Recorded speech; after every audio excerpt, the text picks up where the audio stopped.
I think that one of the things that makes what we're doing special is that we get to show the full story play out. And I want to do it more in the future. But like for instance, we had one athlete that he was in the bathroom throwing up between every fight, and you don't get to in jiu-jitsu especially. I don't feel like you get to see what goes on the side of the mats or what goes on in between rounds, and that's some of the craziest stories happen just in between matches or just before the match, what they go through right before stepping out on the match. So I really want to try to highlight those things, like the full story of their day.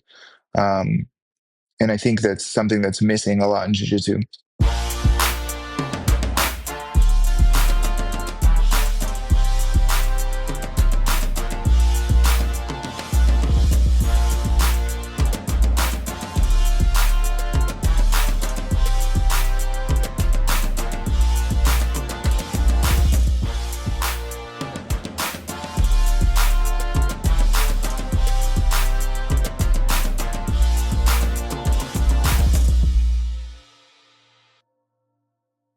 What is up, ladies and gentlemen? It is your friendly neighborhood BJJ podcaster, Rafa Esparza, coming to you with another great installment of the Grappling Hour.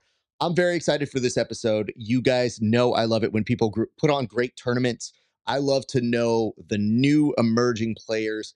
We like to bring them to your attention, so hopefully you can be watching them. Or if you do know who they are, you can say, hey, Raf, how come you didn't know about Subculture Jiu Jitsu? And I might say, well, I don't live out that way. And you might say, but look at the talent that's involved. And I might say, my brain is tired. I do enough. Shut up. I'm at this point getting older. It is harder to keep up with all the children and all of their different events. But you better believe if you've got high caliber talent like the folks do on this call, you want to get to know them. And we're going to get to know them here in just a second. But before we do, a couple quick reminders. First and foremost, if you like the show, and I hope that you do, I would love it if you check us out at patreon.com/grappling hour. But Raph, what do I get if I go to patreon.com/grappling hour? Well, you get to see these interviews 30 days before anybody else, which means you support this show. You get to see the new talent that's coming up. And we do our best job to introduce you to some of the people who win right after big shows. So recently we've had Landon Elmore come on the show. We just talked with recent PGF qualifier winner, the first athlete announced for the upcoming season of 9. Parker just made his way on here, a sweetheart of a gentleman, if you would. And we've got so many other people. And I see a couple of the guys on their roster for this event that have been on this show. Wouldn't you know it? We do our homework here. We're not bad at what we do. So patreon.com/grappling hour. Go see these interviews 30 days before anybody else. And for a few extra bucks, you can see extra bonus content not available anywhere else, including tape studies with the athletes, a segment called Roast Raf, where people roast my competition footage. For whatever reason, you guys like that one the best. I don't, is what it is. You can also check out another segment called the Grappling Hour Challenge, where people are given 2 minutes to land a submission that they are given on a card on me. And they pick the card out at random, and I don't know what it is. So it is it's a fun day at the office for your boy Rafa Esparza. But it's a really fun for the athletes until they get roasted by me, which I'm allowed to do. Some might argue I am better at roasting them than they are at jiu-jitsu. So, it is what it is. Last couple of reminders, be sure to like, comment, and subscribe. Make sure to support us here at the show. Get you some Grappling Hour merch. Go to rafasparza.com/merch. Get you a tank top to show off your questionable steroid games. Get you a hoodie to keep you ready in the cold or for your next competition when you need to stay warm and ready. A lot of champions win it with that hoodie on. And finally, you can also check us out on our Discord if you want to continue the conversations that we have here. So, my friends, I think it is time to get to know the individuals on this call. So here's what we're going to do. We're going to tell you a little bit about their event called Subculture. It is releasing new episodes right now, live for you guys on their YouTube channel. It is happening every single Monday. The first one just aired right now. I am so happy to bring on this team. So let's get to know the individuals on this call because we have Tyler, Giovanni, and also Johnny. Gentlemen, welcome to the Grappling Hour. It is a pleasure to get to talk to you guys. I'm going to start first. Otherwise, everybody's just going to start talking at once.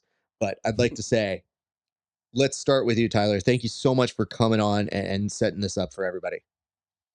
Yeah, man. Yeah, my name is Tyler Jackson. I'm a black belt. Me, myself, Gio, and our fearless leader Cliff Fonseca. We run a school just outside of Nashville, One Nation Jiu Jitsu. And we kind of got this crazy idea that we've decided to put on. So, who among you came up with the idea and where did this come from? Because I always get the idea that people want to do stuff like this. They may not have the means of doing it. Or maybe you're at the gym and somebody says, "Wouldn't it be cool if we did X or Y or Z?" So, where does this idea originate from? Yeah, we run a normal jiu-jitsu tournament live event where we actually are we kind of collaborate a little bit with the PGF. We're on their XP system because we use the PGF rules. But we've mainly done team duels. So we've done that for about a year now. Mainly local. That's the main thing we've done so far. And so the idea was like, how do we get some of these bigger name athletes to come out? And right now, our live tournament's not big enough for a lot of these teams to show up. And so we were like, man, let's run this crazy idea of doing a live tournament for some of the best athletes, and what rule set do we want to do? And just to give them a shout out, my original like inspiration for it was the coolest event I had seen was Shugyo Invitational. Uh, the 10th Planet Portland guys had thrown it. Um, I I've gone back and watched their content several times. And like, man, this is a really cool idea. I don't know why they haven't done more. I don't know why no one else has done this no time limit format and done these cut ups of it and put on an actual show. And so it was one of those things like, why not us? Oh, I can tell you why. It is the money. Because Well, you better believe your boy over here also interviewed them. It was the season 2 beginnings of this show. And I remembered similar to yours. So I'm glad you mentioned them because it's a very similar story. I saw them pop up, very low key marketing. And then I said, "What's this?" And they go, "What do you mean, what's this?" I was like, "Shut up. It's mysterious for a reason. I just want to know more about it. Jiu-jitsu shouldn't be a secret. So what is exactly. this?" And Phil came on and he told me the story. And I think it was such a big uphill battle to make that thing work. But having said that, look at the talent he had on there. All incredible grapplers. So I think you're in good company because that's part of the way I saw you guys is I saw some footage, I saw some athletes, and I said, well, like I got to know more of what this is. So, Gio, how did you become involved with this once the idea kind of sparked out? First off, whenever we started off Subculture, it did start off as like, we're still doing team events, so doing the duels, and so something that came to mind for us is like, how are we going to take this thing to the next level? What else? What unique? What is something unique that we can bring to the tournament circuit? And so, along with the team duels that we're doing, we just kind of brainstorming and seeing everything that and see what ideas we can come up with. Tyler brought up the Shugio idea with the no time limit, 2 different pools, and bringing in athletes to compete for money. And so something we looked at was doing it in a closed space, doing the event in a closed space, because no time limit matches, you just never know how long they're going to last. So making it into an event where people can come and watch it, people can sit there or may end up sitting there for like maybe 30 minutes, more than 30 minutes, like an hour or anything like that. So we thought it would be a better idea for us to go ahead and just pre-record everything, and then just like we're doing right now, and releasing it episode by episode. And so not a lot of people are doing that right now. So I think that's why we went with it and trying to bring something different to the tournament circuit right now. Great. That's awesome. And yes, it is very cool to see how everybody does get involved. With that in mind, Johnny, I'm going to go over to you now. Johnny, how did you end up getting involved in this? Yeah, so actually, I had worked several of their previous events for Subculture, doing photography and video work for them. And so Tyler had reached out about doing this event, and I was all for it just because it's something different. Tyler's always Tyler and Gio and everybody at One Nation has always like come through on their ideas, and I think that's a really admirable thing that I respect about them. And so I knew that they were serious about it, and that it was something that was gonna be, we were gonna be able to take it from beginning to end. I want to come back here and go on over to this. So Tyler, where does the name come from? Like, where did you decide you were going to name this specifically that moniker? Because to me, we always talk about culture as like a synonymous word in jiu-jitsu. So it finding its way into the actual name and branding of something isn't surprising me. But I have a show, we call it Subversive. It's the idea of taking the idea and spinning it outside the head a little bit. I'm just always curious, like for you, Subculture, what does that mean to you, and what is that trying to tell the larger audience? Yeah, so I have to give all credit for that to the main owner here. His name's Cliff Fonseca. We were spitballing names, and we had a couple of good ones that we were really stuck on. And then he came to us one day, and he's like, "I have it. It's going to be Subculture." And he's like, "We always talk about like what do we hate about, not that we all haven't done IBJJF, but what do we hate about a lot of tournaments like that is you don't see a lot of submissions." And so we wanted, with our team format, we're using the PGF format, we're pushing the sub. Everyone wants to see the sub. And so subculture made sense. And then how it ties into like the whole Reddit thing when you have subcultures within Reddit. And so our thing is we're this small building tournament series. And so we have this culture within the culture that we're trying to build. Yeah, that checks out to me. And you bring up a good thing with Reddit, because over the years I've seen how Reddit can be this place, this sanctuary for jujitsu, and stuff can either sink or swim there. And people will let you know their opinions very quickly on a Reddit stage that I do think is great feedback. Now, granted, over the years, I want to say around Christmas, we always try to do like in years past for Verbal Tap, we do a hey, send us your shout outs to your instructors and anybody you want to say like thank you to, like a pretty, I think, nice thing to do. And we'd get voted down. I was like, what is wrong with these people? But at the same point, there's still part of the culture that I go, oh, assholes exist. But what ends up happening is they just don't know you. And then all of a sudden, Exactly. 2 years later or 3 years later, I run into people like, hey, man, remember when you did those like things? You shouted out my professor. And I'm like, okay, so it kind of works. It's just, it always feels like something's off with jujitsu people, but that's just our culture. So it is what it is.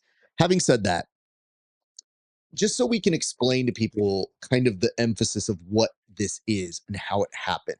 We know a little bit of how you guys came up with the name and the want for a tournament and the building of it over time.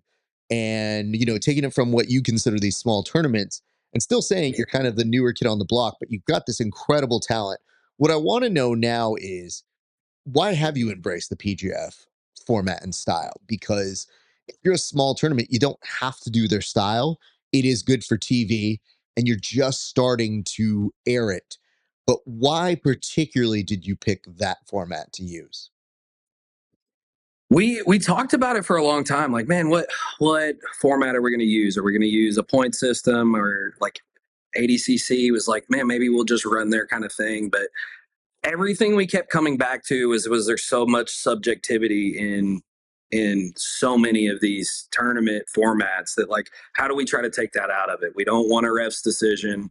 We don't want a win by an advantage. We want it to be pretty decisive, and then if it's not, cool, it's a draw. There's no points going to your team. We did add, so where we differ a little bit from the PGF, we do overtime. We do one single EBI overtime, and then we cut the points in half. So we'll do, like, if they win on a choke in overtime, they get 3. If they win by a break in overtime, it's 2. And if they win on riding time, it's 1.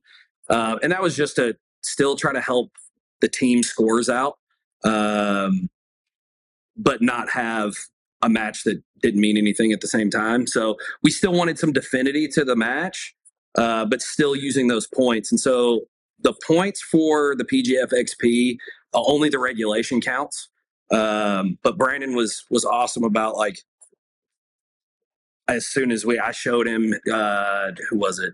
Travis Thomas saw what we were doing. He had been to a couple of the events here and was like, "Hey man, have you talked to Brandon about this?" And Brandon instantly was on board. We've been at, I think, every PGF since like the second season. Gio's been on one season of the PGF, and so we've always been pretty close, affiliated with them. We love what they're doing, and so Brandon was like, "Man, y'all have always been here, so y'all have always supported, so we'd love to support y'all as well." That's very cool, and that makes a lot of sense. And I'm glad Travis kind of helped with putting that in. Travis is becoming quite the player out this way, cutting deals and getting people some extra shine. So shout out to him. We love Travis here on the show. I just love the fact that you guys found a way to get in very quickly. And I want to make sure we clear this up. You know, there's no way anybody's going to get dinged here for any IBJJF comments. I don't think there's anything you'll possibly say that's any worse than anything I have said that is within the line of respectable criticism to IBJJF. And they have famously been thin-skinned enough to always complain about it. So Always. I think you'll always be just fine here. But I will say this, IBJJF, I think the onus is on you guys. Tell me why I should pay $400 to go pay in one of your events. Because if you add up that math, the math ain't mathin' for that comp. Yeah, and that was another one of our things is, like, none of the athletes pay to compete in any of our tournaments. We really wanted to focus on the athlete and a better experience for the athlete. And, like, man, if I have to dish out $160 to compete and travel and all this, like, there's already no money in this sport. So if I've got to spend it all the time, we're not getting our athletes time on the mat to build that competition experience. And that's what we started. We wanted our guys to get more experience. So why not start our own tournament? God bless and thank you, because I am, I do okay, but I'd like to tell our students if there's ever a deal, I'm like, no, sign up. There was a tournament that had like a deal about a month ago and it said $50 to go compete. And I'm like shaking them and being like, if you're trying to compete, go to this one. And they go, I don't know, coach, I'll wait. And I go, what do you mean you're going to wait? All of you are poor. If you're poor, you sign up early. If you're rich, you can wait. None of you are rich. And they're just like, oh man, coach, I missed the deadline. No. And I go, you're the only one hurting you. I don't care if you compete or not. I'm just trying to save you money. I am good at finding deals. My friends will tell you, we literally just went to WWE Survivor Series out in San Diego. And a homie of mine, he looks up right as we walk to our seats, which are on the floor. He looks at me. He notices we're about 14 rows back. And he just goes, these are some good seats, bro. And I was like, I will always find a deal. And I go, the seats next to us were 4 times as expensive as our seats. And he's like, oh my God. And I go, right. I'm not paying those seats. They can be next to the barricade. I'm happy to just be right next to them. So I understand and know that world very, very closely. Tell me a little bit about this, though. So you start putting it together. How does this all start slowly coming together here, sir? Yeah, so originally, again, it was the idea. And, there's a lot of ideas that die in the planning phase. And so I had the idea, and at first we were like, man, maybe we'll wait a little bit. I text Johnny, and Johnny immediately was super excited about it, man. Like, all the work that he does, I've always loved the style of both photography and video that Johnny has done. And so I was like, if we want anyone to do this, I want him involved. And he was like, yeah, man, let's get the athletes.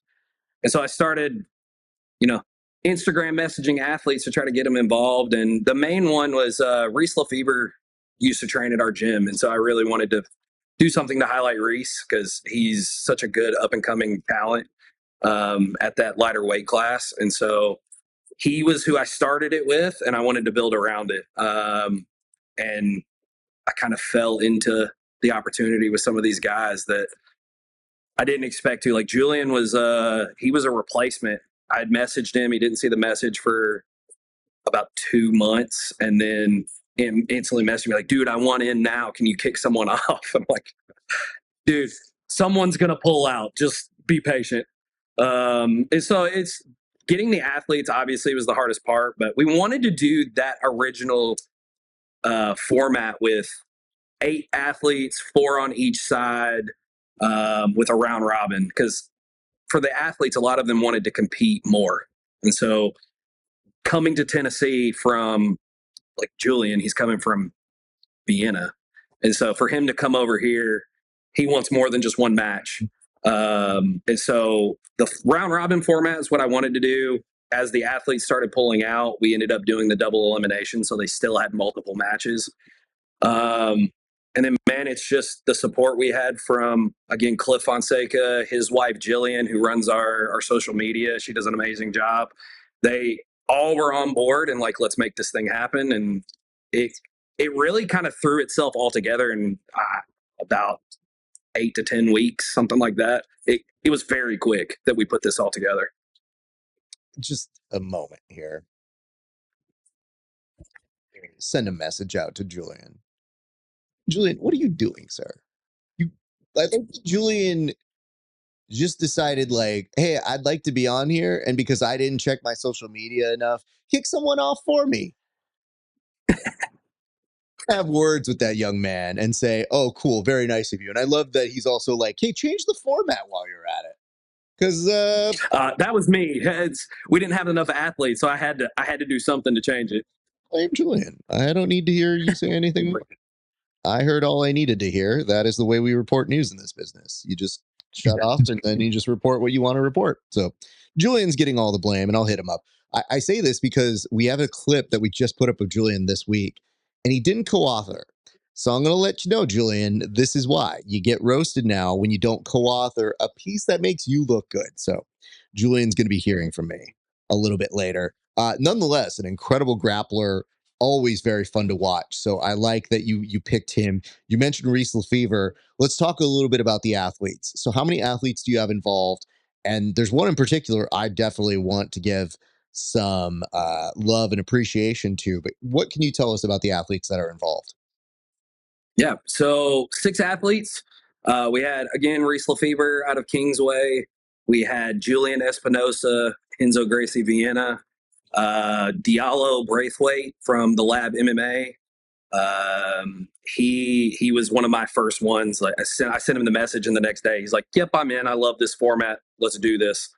Rafa Ferreira, when I saw him on PGF this past season, it was an instant, I have to have this kid. He's so good on the mic. His style is insanely fun to watch. He was a no-brainer. And then I had people like one of our original athletes that was Jordan Holy. He was on that original Shugyo. He threw his back out like the week of, and he's still been super supportive. I wish I could have had him. And then I had, so the 2 other guys are pretty local guys. Tristan Pack, he is a brown belt out of Bristol, BJJ. It's about 5 hours from here, but he competed regularly, and he was a guy that I was like, hey, man, I think this would be a good format for you. And then our last one was 3 days notice. His name's Jackson Whitlow. He's a blue belt out of Sean Williams' gym, Henzo Gracie Nashville, and he jumped in and had 2 pretty good matches. That I was just glad he was able to jump in and had no fear to go against some of these killers. So I love this. I'm going to ask a qualifying question here because we're now getting into the actual production of it. So when you get all these names, then you actually have to put things together. So from your perspective, Johnny, what was it like then starting to piece together like how you're going to shoot it? Are you in charge of getting the equipment? Did you become essentially the production manager for this? Yeah, so that's actually what I do for a living. I work for a marketing agency and I do a lot of video and film production. I'm sorry, I live downtown, so there's sirens going by. You're good, dude. Uh, I live out in LA. This is minor compared to what we got. So all of the equipment I kind of already had, and it was kind of all built in. The only thing that we were lacking this time around was just a little bit of a crew. So we wanted to get a couple more people involved in the production side of it. But as far as planning, we were pretty clear on that from the beginning. That was all on me, to get the shots that I wanted to get.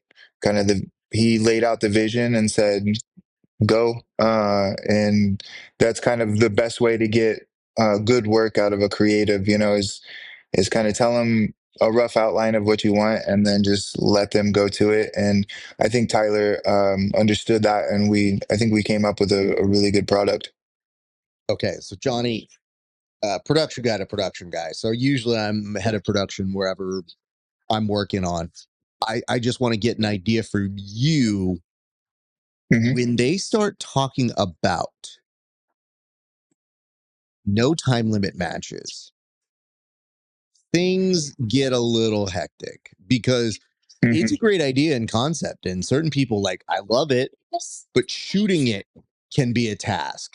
Because if you're holding a camera there and let's call this picture, and I'm doing this, and as I'm holding it, these two don't submit each other after 10 minutes.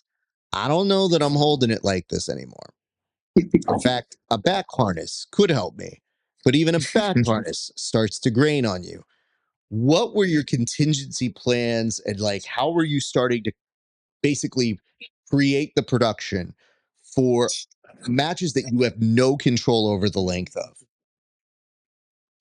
Um, I'll be honest with you, we kind of winged it. We were worried about battery life about the whole time. There's one thing that I don't have a whole lot of is just like, I don't have any like V mount batteries that can last for hours and hours and hours. So we were a little bit worried about that, but it worked out in our favor. Everything worked out well. And I think it's just knowing the limitations of what I'm working with, what kind of equipment I'm working with helps out with that a lot too. I can plan a little bit if I know that these batteries last about an hour.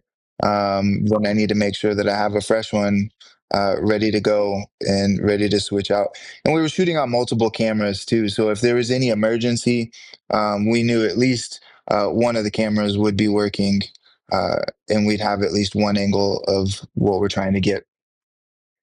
Because again, as somebody who also speaks this language, when you do something and you do something that's kind of like live to tape, you are essentially getting one shot at it. So no athlete likes being reset in a position, let alone if you got to say, hey, hold, I got to change my battery.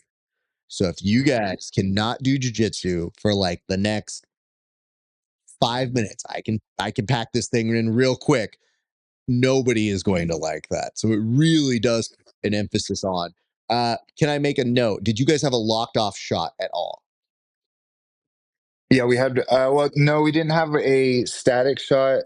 Tyler was running a tripod Okay. and following back and forth on a long lens, and then I was running a gimbal. We maxed out all of my equipment because the way that we did it was a little bit different. After, I don't know if I'm giving away too much information here, but I don't think so. After each match, we made sure to interview them. So we had cameras set up specifically for them to go have their interview, and then cameras that were set up specifically for their match. Um, and like I said, I was kind of a one man banding it, so that was like the extent of my equipment. Totally feel. I'm trying to talk shop with somebody that I'm like, I am very much in this world. So that's why when I'm looking at Yeah. you, I'm like, listen, Tyler, I know this is fun putting it together, but I have such sympathy for you, Johnny. The work that you have to do, even when you're saying you're winging it, there's no way you wing something like that 100%. There's a No, format, no. there's a style, and what I like to say is I'm a meticulous planner, but I usually leave a pretty big chunk open for the spontaneous energy of covering the event as you cover it. And at PGF and Subversive, we're lucky that we have these handheld camera guys. And what ends up becoming a problem for us is these goons like to run into the audience because they can't do jiu-jitsu well enough to make it exciting. They're always like, it only gets exciting when I fall off stuff. And the audience goes crazy and it encourages them. But the flip side of that is a couple times, one in particular, they went into my camera and I was like, their next fight is with me. And I gotta tell you, I don't care if they think I'm good at jiu-jitsu. There is nothing like an enraged production version of me, of an executive producer coming over and being like, I will equalize out of pure hate that you hurt my cameras. So that's why I'm very sympathetic to your needs. I'm going to come over to you, Yep. Gio. I see that you made your way back. I wanted to ask you for Sure. this. We asked a little bit about your involvement in it, and we found out some of the athletes and kind of how it was coming together. For you, what was the hook? Like, what was the thing that you felt that made this tournament experience maybe a little bit different than everybody else's, sir? I think the level of athletes in there. You had some dark horses in there. You had the guys that had just came off of a fresh season of PGF for the 155. So it's something we could. I think that we did a lot. We're not a lot different, but more so that I think that I think made it special for the people that are wanting to watch it. So, Gio, please correct me if I'm wrong, but you were involved in a previous PGF, correct? Yeah, and that, I think season three. I think it was a 170 season. Were you able to give these athletes any advice or kind of usher them through? Because you're part of an elite brotherhood that is continuing to grow now. And if I was competing, I would 100% be like, hey, man, do you have any advice from somebody who has experienced this insane jump of it feels like a local tournament, but there's suddenly a lot more eyeballs on it? If I were to, I mean, that day I gave my advice to one person. I'm not gonna say their name. Very young guy, I can say that. But he was. I just told him one of those things like, you're young, you got a lot of time, and the level of people that you're going with.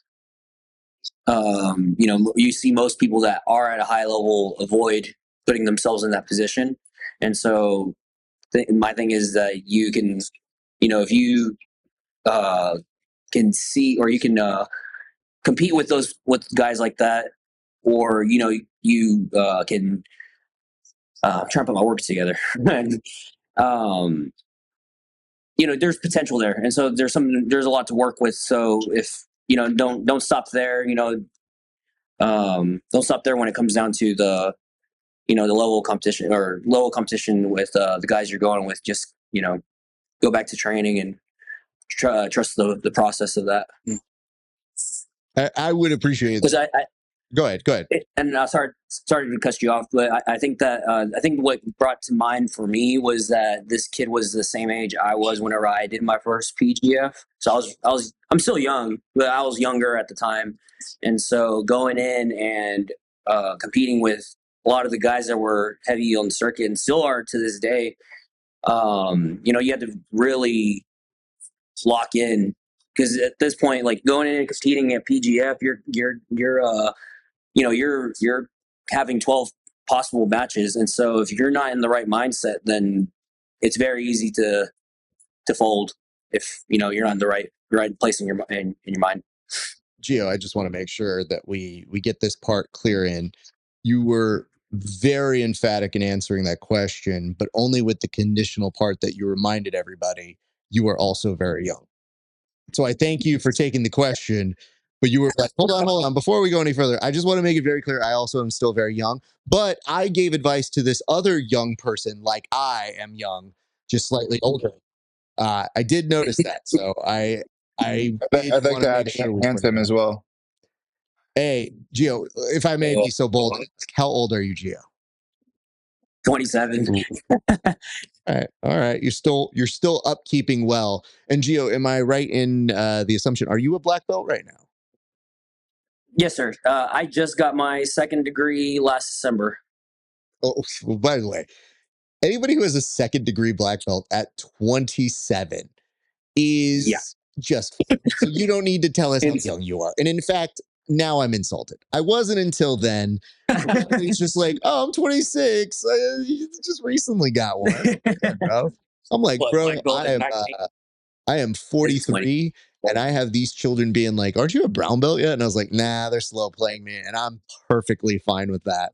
And they'll watch me roll with somebody and they're like, but that guy. And I go, nobody gives a shit, guy. It's just, we're all here to tray. Belts don't mean nothing. Yeah. The only thing they do mean is on occasion I have to kind of finagle a way to go coach them. But I leave that to the people who are like, you only brown belts can coach. And I'm like, watch me jump over this barricade here, okay? The only problem is I'm a little bit more visible than other people, so I do say it publicly on air, but we need to do a policy change. Anyway, let's get back to the topic. I want to get to you guys, though. When we are talking about the level of competition, each one of you seems to be indicating some very fun stuff. Now, there are episodes dropping once a week. I want to start with this. What did it feel like to get that first episode on air? Because it's nerve wracking when you do all this work and you hope that the results don't get spoiled for everybody. So that's got to be one of the hardest things out there. But what has the response been, and what did it feel like to have that relief of getting that first episode up and on air? Can I answer this one? Absolutely. Yes. For me, oh God, it was a relief to get it done. Especially because like the day that it was released, me and Tyler are sitting back revision after revision after revision, just like little tiny things. Oh, we need to add the bracket. We didn't have a graphic of the actual bracket. Hadn't even crossed my mind, and so we had to do that last minute. You know, just getting those little tiny things done. It's so stressful, as you probably know, in the last 24 hours. And once you finally get it out there, it's such a relief. Um, I'm pretty happy with it. I think this is well, I have a friend that says this, but this is the worst one that we're going to have. You know, every single episode, every single season is only going to get better. We already have ideas for the next season to compound on top of what we're doing just to make the production better.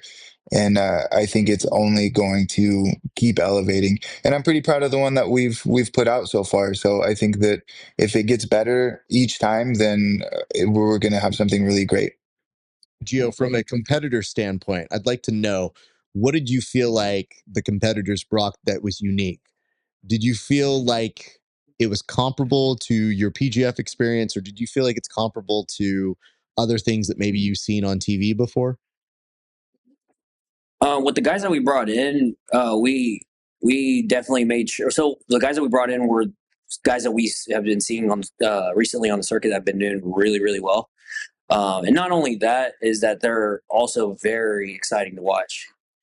And I mean, you see it in guys like Diallo Braithwaite, I think that's how you say his last name. And then, I mean, you see Julian Espinoza doing all of this flying shit that he does on guys, you know, just highlighting guys. And then obviously you got Reese, young guy as well. And he's just tearing the circuit up right now too, been doing really well. So we didn't want to just pick high level people. We wanted to make sure we picked high level people that were exciting to watch. And so seeing that or setting it up like that really, I think it had our work cut out for us a little bit instead of having to worry about people that are not going to be exciting. Yeah, and then on top of that, just adding guys that we wanted to highlight. So with each episode, we're letting them. We did a pre-interview for every athlete, so they get to tell them about themselves, where they train. We had them send us footage, training footage. Some of them got it to us. We're still working on some of them. And then the coolest thing for me was the post interview. And so the whole idea of this was to kind of get into the mind of the athlete after a match as well. And I think that was the coolest thing is we had guys that really opened up after the match and were like, they were able to contextualize what they just went through a lot better than I know I would have been able to. And so it was really cool to see these guys come directly off the mat, talk about this match that they just had, and then like, okay, this is what I'm gearing up for the next one. And that was the whole idea, is we really wanted to highlight these guys, even people like Julian, who, I mean, I think he's going for a Grand Slam this weekend with Nogi Worlds, winning Pans and Euros at the black belt level. It was like, I don't know much about him though. And so it was really cool to get to know these athletes and get their story on film. I have to commend your athletes for doing that, because I've also been a part of experiences where athletes are guarded and they don't want to talk about their stuff. And what I have found is I have to explain it to them as I go, hey, do you like getting paid for this? And they're like, yeah. And I go, cool. That won't happen if you do that. Like, if you don't come give us the narrative, nobody has a reason to be invested in you. I know you think you're good at jiu-jitsu, but that alone hasn't gotten people to watch TV and watch your matches. So if you want to do the business side of this and you like getting paid, then you better be on camera.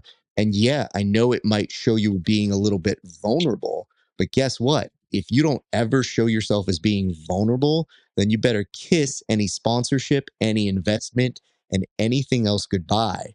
So I've had this talk with a number of athletes, and I've had them literally tell me, they're like, I'm not going to do the interview. And I was like, cool, then we're not going to work together anymore.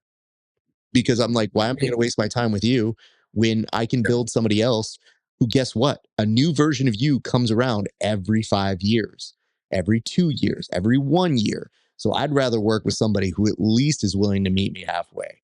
And I feel like you have some game folks who look like they understood that. Having said that, to any of the athletes, if you are watching this, if you could get them the footage, as somebody who also edits, it's already late, but you know what? The teachers here are willing to accept late work so that you can get a passing grade, because I'm pretty sure your stuff would look dope, even if it was filmed in 4K on your phone, which is better than zero footage. So get that. And I also want to point out one other thing, Reese. I do also love the fact that you got name dropped in Geo, making sure he's like, you got young guys like Reese, also me, similar in age, very young, very good. Just want to make sure that we are continuing that stream of consciousness on that. I want to get to this though. What has been the best reaction that you guys have gotten so far? I know, Johnny, you alluded to that for somebody saying that that's going to be the worst episode you do. Hold on. Let me just correct that. Functionally speaking, not necessarily, because the pilot episode is always pretty good. The next episode or two can always be up or down depending on how people like it. But people are usually pretty willing to like you on episode 1, no matter what. The real draws are like episode 2 or 3. But I think it's going to be the worst season potentially because you've learned more. But somebody telling you like, Sure. man, good episode. Yeah, it's going to be the worst one you ever do. I'm like, wait, I just finished, bro. Like, let me put this out on for a second. He's a little hard on Each himself. one that we do is going to be better. I mean, just as far as the production value, how I'm editing it, and all of that. I like kind of that, but stuff, I know what I heard, and I want to make sure that I'm clear how that comes out, because I too am in production, and I'm nice to you guys, but if you ever see me in production, I'm very hard on more myself than even my team. Like, I have a particular standard I want to hit, and it's disappointing if you feel you don't hit those things. So I really do like that you're building a team that you're going to continue to do that. But what I really want to know is, what has been the response from episode 1? Is there any particular comments or notes that you've gotten from people that have kind of echoed what you hoped would happen, or that have demonstrated some kind of appreciation? Yeah, I think everything I've from the people that have seen it so far, that is like, they just like that it's different. It's a different format. It's the production style of it. It's not just a live tournament that like you pop in, watch a few matches, and pop out. Like, we're getting in. We didn't have any insanely long matches, thankfully, in this thing. But it was one of those that, like, I'm not going to watch an hour-long match. And so the fact that it's going to be edited down and we're going to get to see basically the highlight reel of this no time limit match. But hey, we're going to post the long version later. So if you're a crazy nerd like me and want to watch an hour long Gordon Ryan and Keenan Cornelius match, then cool, you can. One of those kind of things. Kind of wish you had told me that before I went to go see Keenan this week. I would have. I went down to the Legion. I said hello to him very quickly and was just like, "How's it going?" He's like, "Oh, it's good. It's good." I was like, "All right." And I didn't have too many things to roast him on, so it felt like, "All right, I'm going to leave you alone, Keenan. I'll see you later." If you've ever watched that match, it's not the most exciting. I'll put it to you this way. Not only did we watch that match, and shout out to my man Big J for the one being the one to shoot it, but we did an episode where at the time I was espousing the appreciation for sub only no time limit matches. Now I'm a fan, but I don't think they're necessarily great TV. And I think if you can edit it and like put it in the format very similar to Shugiyo or what later was stolen by Shugiyo for the Ultimate Grappler, which was Who's Next by Flow Grappling. They did a format like that and they gave you kind of career highlights. But I did say, I was like, the one thing you have to do if you have to do fight performance highlights, you do have to give the full match. It's just an extra opportunity for those of us who are sickos that have to see the whole thing and kind of understand the ebb and flow. I felt like the Keenan and Gordon one was that it happened at a time where Gordon was on the come up, and the idea was, can he do it? And it's the ultimate way of saying you win or you're better or you're worse. And that, I believe, has a lot to do with building up Gordon's credibility. Because for years, he would just run his mouth. And if you're just running your mouth and you're not proving it, you might as well just be a person working as a greeter at Walmart. But it gave us more reason to say, like, what is this guy about? I mean, he beat Keenan, who's phenomenal at jiu-jitsu. So it does garner respect. The hard part is the TV product is always, man, I don't got an hour and 30 minutes for this. But if it's happening on YouTube, let's skip through this. Let's get to the good parts. Yeah, if you watch it on YouTube, or I remember, I think it was like a Facebook Live. I just said, at least we had the answer and we could see it all. And I think that's the big question whenever you see those big matches is like, if I'm invested, I better see the ebb, the rise, the fall, everything for it. So really what you have now is a separate art in the editing booth where you can say, okay, how do I tell this story if this match went 30 minutes in a way that's digestible? So I think there's room for that. So I appreciate you guys for trying to give these athletes less interaction from the refs so that there's less, oh, I would have won it, but my knee was a certain way and they thought it was reaping, or, oh no, the ref reset us. And it's like none of that. You just have finality. So that is that was the coolest thing for me was like it's the purest form of any form of combat. I said it in the interviews and all that. It was like no time limit. You go until someone goes to sleep, breaks, or quits. And I mean, to me, that's how you tell who is the best, is we just go until one of us is done. And so that was what really stuck out to me about the format was I want to do this, but I want it to be watchable at the same time. For sure. And we do something at my gym where if I'm trying to get marathon rounds, I usually invite somebody to come, and it's just usually me and them for not even a distinguishable amount of time. I don't put on a clock. But I do have one rule, which is if I invite you to come and I don't put on a clock, I do try to submit you kind of early to see if you're going to be cool or not. Because I can tell if you're mad at me, I'm going to put on time. I'm going to be like, nope, but we're putting on rounds. This is not fun. But if they take it and they're just like, okay, let's go. Then I'm like, all right, it's fun. I'll give them positions. I'll like good ebb and flow back and forth. But nothing makes me more second guess my initial thought, like, oh, this person seems like they're fun to train with, than if somebody's like, okay, is that what we're doing? And I go, is this funny? Or do you mean that? Because, Come at you. If you're being funny, okay, then I'm going to be funny about it too. And I won't take it seriously. But if you're legit butthurt that you got ankle locked in like the first 30 seconds, like, this isn't going to be fun for anybody. So most people tend to be pretty good about it. But what I like to tell people is, I don't know how good my jiu-jitsu is until minute 40. Around minute 40, I go, oh shit, that actually worked. I didn't even know I did that. Oh, okay, cool. Because I'm just dead tired and I've got to rely on some kind of weird technique that I'm like, wait, I remember this 4 months ago. Who taught me this? Oh, it's working. Dope. Okay, we did it. And then they might mount you again. You're like, ah, shit, it worked. It did work, but it did come back to haunt me. So it is good intel. Well, gentlemen, I'm going to do this right now. What I would love to do is take a moment to actually get you guys to tell your own jiu-jitsu stories, and then we'll come back around and talk a little bit more about the show.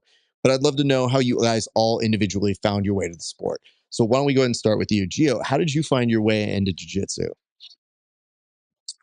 Man, I started jiu-jitsu when I was 8 years old. So it started off as one of those things that my dad just wanted us to learn how to, defend ourselves, be confident in ourselves as well. And then eventually all of that turned into me wanting to do it competitively once I got a little bit older.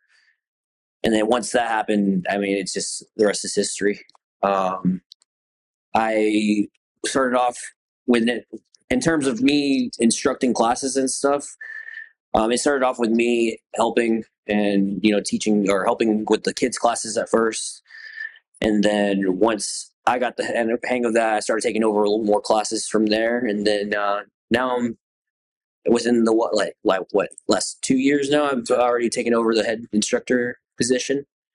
So where Cliff was still in and, coaching us and stuff, I think within the last 2 years, he kind of gave me the spot to go ahead and start running the program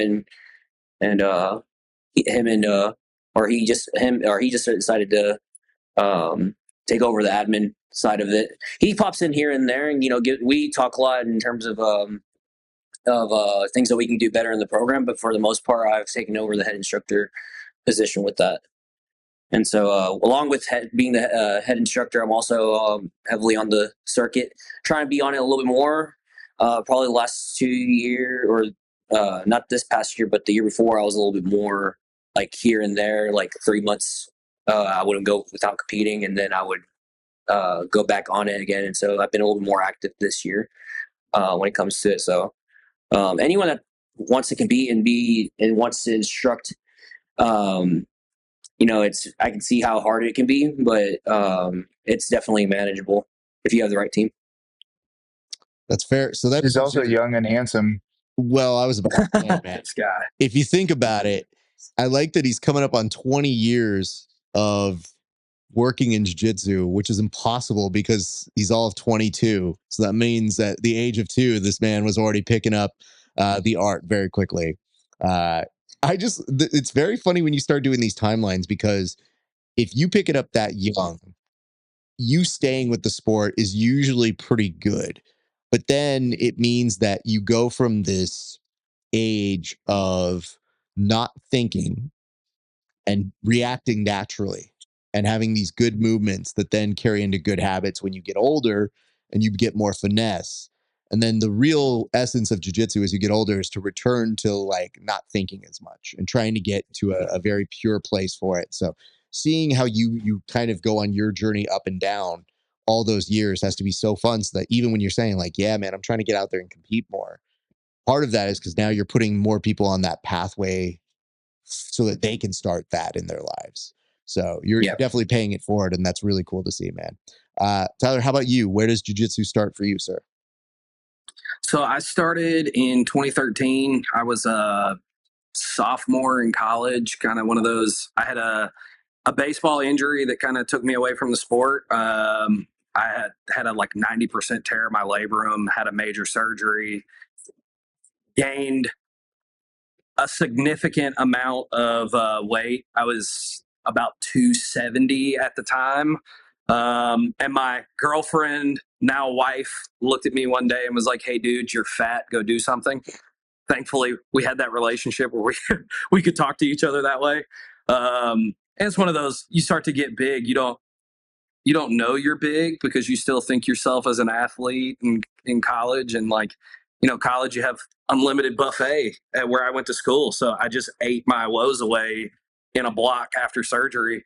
And so I started with MMA classes. I did that for a few months and finally decided I don't like getting hit in the face, but this stuff we're doing on the floor is so intriguing. I just want to do that.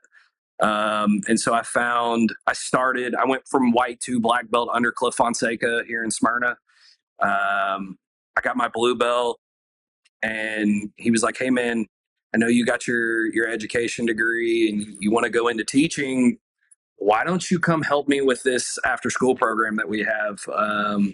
And so I started working here probably 2015, 2016, something like that.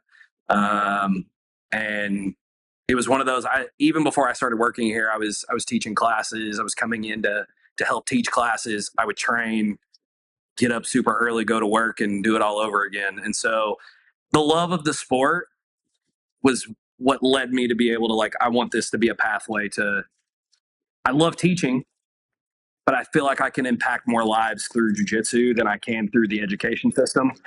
And so we bus in about 70 kids every day into our program, and it's what we've done.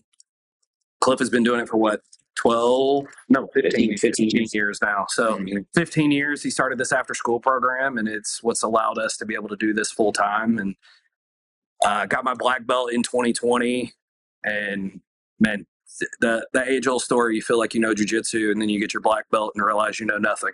So just trying to be, I'm not a super competitive. I competed a lot through purple, tore my ACL, decided I tore my ACL. I had a 320-pound dude jump guard into my knee and completely ruptured my ACL. I actually competed 2 more times with a ruptured ACL and finally couldn't walk and was like, yeah, I guess it's time to take care of this. And so after that, my focus has been more on the business. And then now starting this tournament series, we put a lot of time and effort into that, and we run a clothing company called Irreverent Nogi. And so we're putting out these Nogi uniforms, kits. We have a lot of t-shirts, stuff like that. And so running the business side is my focus. Giovanni and myself, we teach kids classes, and then Cliff he's the rudder for our ship, man. That man is he is the leader of leaders, and so we would not be here without him. So huge shout out to Cliff. Appreciate that. Johnny, I'm going to come over to you. When did jiu-jitsu find its way into your life, sir?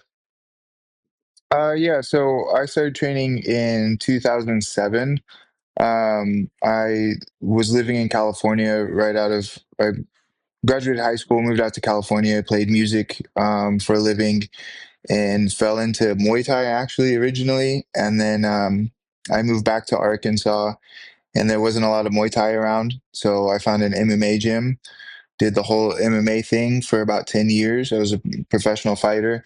Um, then opened up my own gym, and I got my black belt in 2017.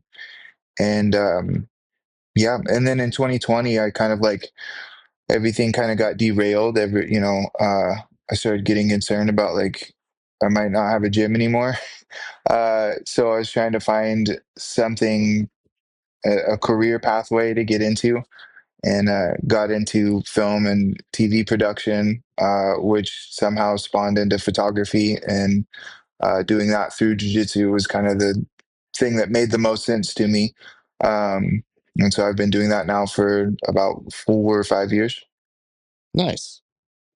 I'm going to bring this around to the panel again. And what I really want to do is, as I get you guys to kind of answer, I'd like to get the moment when jiu-jitsu was something that became more than just a hobby for you guys. So when did you know you actually fell in love with jiu-jitsu? And Tyler, I'll go ahead and start with you on that one.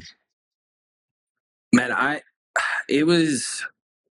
trained pretty consistently the first couple of months. I got actually dislocated a rib my 3rd week of jiu-jitsu, and it was one of those man, I don't know if I'm going to keep doing this.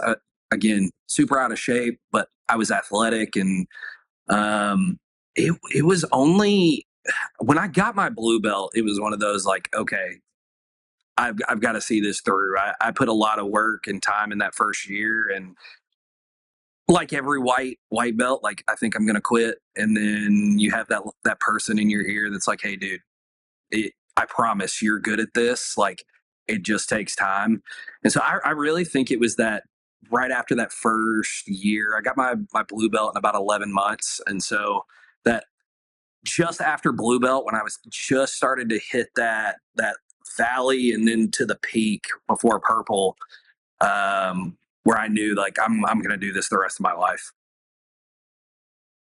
Same question over your way, Johnny. Yeah. It's hard to say for me. I still don't know if I'm in love with jujitsu or not. um, uh, when I can tell you this, the thing that maybe not what originally made me fall in love with jujitsu and kind of I knew that I was going to do that because I'm an all or nothing person. I'm going to do something all the way. And so as soon as I was done with music, I was like, well, I'm gonna fight. I'm gonna be an MMA fighter. That's gonna be my thing. And but the thing that makes me continue to love jujitsu is being able to be around it and see the stories that happen um, at tournaments, in the gym, and seeing the things that people go through just to do something that they love and their passion.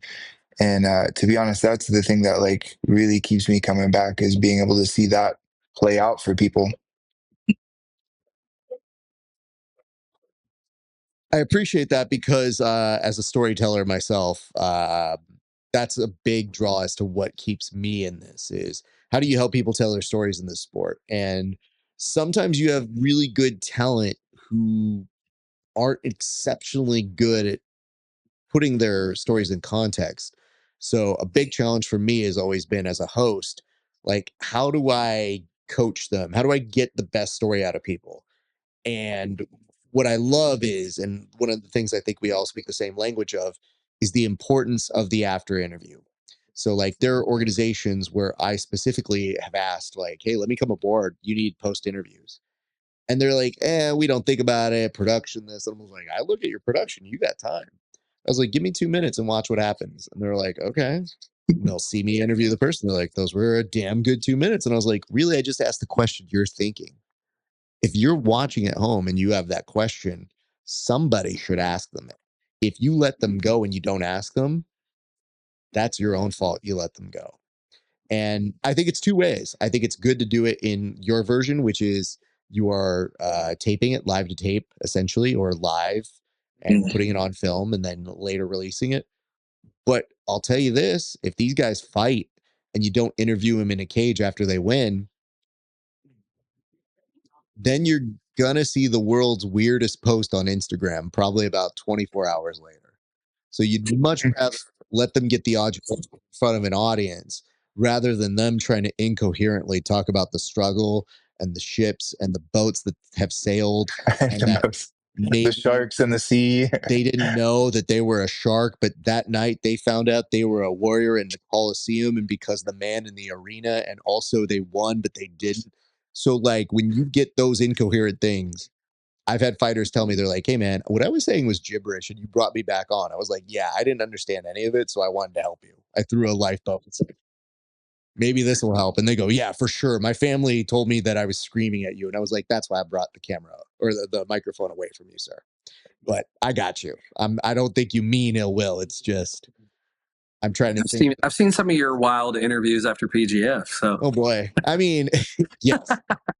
Let's put it this way. I think that my job at PGF, more than being a producer, more than being a host, is just a professional cat wrangler. So what's been happening is these goofballs might be so hype on adrenaline or low because they're tired and they need food. But you better believe that if they have a great moment, I want to talk to them. And again, similar 95% are like, I'm in, count me in. But those seasons where it was back to back days, a couple of them were like, I don't feel like interviewing today. And I was like, okay, cool. Well, you did something great today. You're not promised to do something great tomorrow. yep. And if you want the mic time, don't come trying to find me if I don't have time tomorrow night for you because somebody else might have done something great and it's their turn. And they're always like, no, I'll do something great tomorrow. Then they get injured or they get hurt or they get like a bad day. Your opportunity. They're like, I don't want to talk anymore. I was like, oh, were you not good today? That's so sad. I did try. Never forget Poor that. I baby. did try.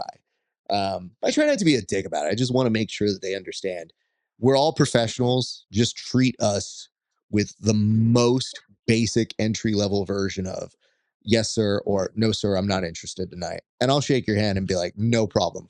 You need your space. But I do make usually one more pitch, which is I have eyes, you don't. You might want to trust my eyes because I'm looking at it objectively. You're looking at it like you. I might have seen you do something more dope than you realize. And then sometimes they're like, yeah, I was a dick that night. And I go, see, I'm not trying to be an asshole. I just saw something great and I want you to get credit for it.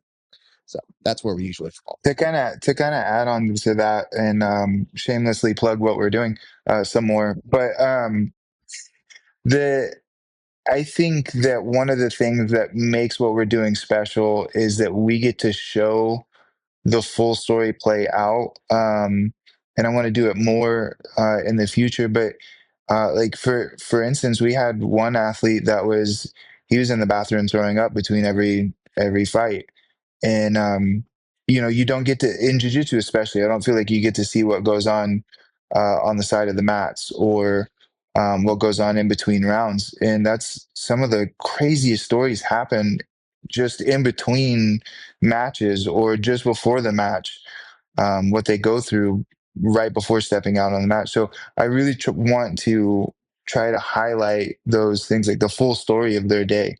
Um, and I think that's something that's missing a lot in jiu-jitsu. You know, one trick I will gladly give you guys is Yes, if please. you ever get an athlete and they're talking and they're not quite aligning with your vision or they want their privacy, just take a minute and ask them about their favorite sport to watch. It might not be us. And I love it when it's not us because I'll ask them, what do you like about the coverage you watch? What are the things you enjoy? And more often than not, the things that they are saying they won't do are the things they like watching in bigger sports. So if they ever want to see why we're not a big sport, you can just lay it out their foundation and say, how are we supposed to get the next hard knocks if you won't even give me soft knocks? Like you're not even giving me entry level version of it. And they're like, oh, that's fair. And then they kind of understand the mission statement.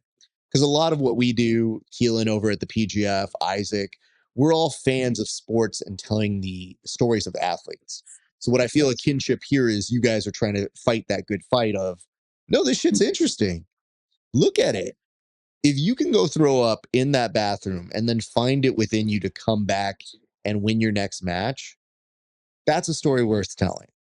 So I think we all just try to loan our individual experiences, but you would be amazed how many athletes, when they describe their favorite shows or their favorite sports and what they watch, that they're literally describing what it is that I'm like, you like the storytelling and you like Yep. the investment. And yeah, it's exactly right. I truly do not care about conventional sports. I don't like basketball really at all. I photograph it a lot, but I don't care about it. I will eat up The Last Dance. I will watch that documentary over and over just because it's the stories, man. It's like it's that stuff that goes on that we wonder about. How did Michael Jordan do all these things? What was he doing behind the curtains? Um, I think that stuff is super important, especially to get new eyes on the sport, because most people that are outside of our sport don't care about the technique. But if we can tell the story of like this crazy situation that they had to overcome, I think we can get anybody in the world to watch our sport. What's also like, how did Carmen Electra get there? And what was going on? So you have those moments and you go, yeah, that's pretty compelling. By the way, I'll just let you guys know, I've already tap reserved the DDS story when we eventually get to the breakup. I've told a couple people, Oh yeah. I want The Last Dance. I want to be the guy that puts that one together because I feel like at some point they're going to want to tell that story. and I say, well, let the rest of us profit off of it, please. So when they get around to that, I have first dibs, and I will try to hire as many people as I can, but ESPN may have no money by then, but we will try. What I Well, would love to I think I the did money. DDS crew has been the DDS crew has been famously known for sharing the wealth. I'm sure that they would be too happy to do that. Well, I think the real thing is that we know they'll definitely sit somewhere and watch, preferably on a chair. But that's not important, guys. Yes. I want to point this out, allegedly. I can't believe this. You know what's funny? Allegedly. One of my students was sitting next to me and he goes, well, you know that happened. And I go, none of us know that happened. And he goes, well, it's pretty clear it did happen. And I go, I can't get anybody on record to talk about it. So it's just all spectre. And at this point, you have to understand when you're a host, there are things you hear, but until someone goes on record, you can't really do much with it. But if you're Craig Jones, you can do what you want, and the rest of us just laugh. So is what it is. Release the Danaher files. You know, one day. Yeah, nothing quite says Epstein files for some of those folks. Anyway, let's get off that. I want to get to you guys, and what I would love to do is, if you would be so kind as to make one last appeal as to why people should tune in. And I'm going to give you guys each a time to say why you feel people should tune in for the next 4 weeks on Mondays to watch Subculture Jiu Jitsu and the stories that you guys are telling. And I'll start with you, Tyler. Yeah, man. It's again for me. It's different. It's something fresh. I mean, I saw a clip earlier from the Flow guys, their podcast, where they were talking about like we don't know why more people don't do no time limit matches. Like obviously you don't want to do it with another time match behind it. But I think in the way that we're doing it's so different and it's watchable. And for me, getting these athletes' story out to me is why I want people to watch it. I want these guys to get into the mind of these athletes and see the day that they had. Because I mean, one no time limit match itself is grueling. Some of these guys had 3 to 4 no time limit matches. And to get yourself into a mindset of, I want to put on a show, but I don't know how long this match is going to go. And to see that these guys were going after it the entire time. Johnny, correct me, but I don't remember one match where the guys were just kind of sitting in the back waiting around. Not one. It was not one. I mean, it was nonstop action all day. And so you want to see really good high level jiu-jitsu from up and coming athletes, this is the place to watch. Look, Johnny, tell the people why they should tune into this, sir. For me, it's the production. I mean, we really like put a lot of effort and a lot of time into doing the production and making it something that, again, not a lot of people have seen. The idea itself reminds me of like the Gracie tapes that we all hear about, just because we did shoot it prior. And then we're releasing, we had all the athletes basically sign an NDA, and then releasing these as they go. So we get the control of how how the story is told best, as well as it's just kind of like it's kind of cool. Like it's a little we know the results, and we're gonna we're gonna trickle them down to you guys. And so I think it's the biggest thing, the biggest takeaway for this is that it's something different. We're trying something different, and I know a lot of tournaments are doing a lot of different rule sets, and I don't think that that's necessarily the answer. I think that it's in the way that we present our sport, because there's a lot of wild sports out there that are very, very successful, that have a lot of different varying rule sets, because of the production value and the effort that they put into presenting what they've made. Appreciate that. Again, one last thing I would love to do for you guys. I would love to go ahead and give you guys an opportunity to do any shout outs to anybody who's helped you guys bring this together and make this what it is. And I'm actually going to reverse that. Johnny, I'm going to start with you on that one. Yeah. My socials are bones.photo. You can follow me on there. The company that I work for is DNT Media. They help out a lot with our production as well, and will be in the future. So they're worth a shout out as well. And I own a gym in Conway, Arkansas called Gravitas MMA. But those are my three main shout outs. Thank you very much for that, Johnny. I'm going to go back on over to you, Tyler. Yeah, man. Again, I know I've shouted him out several times, but Cliff Fonseca, owner, the rudder of this ship. He tells us when we're going in the wrong direction and corrects it. So him, his wife Jillian Fonseca, who runs the socials for all of our stuff, our clothing company Irreverent. She runs the socials for our business, One Nation Jiu Jitsu, as well as for this tournament. Giovanni, he had to step out for our class that's going on, but he's our head referee. He's also a matchmaker as well. And then Big John, his name's John Holloman. He's one of our black belts here. He did a lot of the post interview for the documentary, and he did a great job of like really putting the athletes, calming them down and asking good questions. And then, man, just everyone that makes this possible. The first off, the athletes did such a good job, man. It's really, I can't wait for everyone to see, because they really put themselves out there and did something that a lot of guys, especially like the names like Julian or Reese, like normally those guys wouldn't do. They're not going to put their names on this random project that we have nothing to show. And so to them for coming out and making this possible was a blessing. Yeah, shout out for the trust from them for sure. Absolutely. Oh, sorry. Our other main sponsor, Design Blasting, one of the owners, Ryan Coleman. He's one of our purple belts. He put up a large amount of the prize money. So big shout out to Design Blasting for sponsoring this. Nice. I want to come back to this before we start to sign off here, guys. I did notice something. If you guys aren't following bones.photo, go do that right now. There's some really sick shots, dude. So compliments to the chef on that. Appreciate that. As a part-time dog. The man shot the crown last weekend and did amazing. Some of those shots were incredible, dude. I do see those, but there's one shot in particular I wanted to bring attention to, and maybe it's the story behind it that also merits at least some discussion.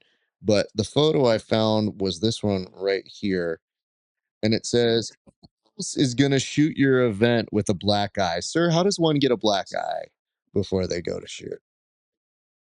Oh, the same way we all do. Yeah. Well, hold on. I took an elbow. Hold on. Are you trying to get in on his story and say you've got a black eye too? I'm innocent. I'm saying, how do we all get black eyes from this? No, I know that. But for a second, I thought you were trying to clue me in. I was like, fam, I don't see it. So you don't get to participate on that one. It's a camera. It's there. I promise. You're clean. At least you need to get better lighting for me to see that there's a black eye there. It's the lighting. I promise. There's a black eye there.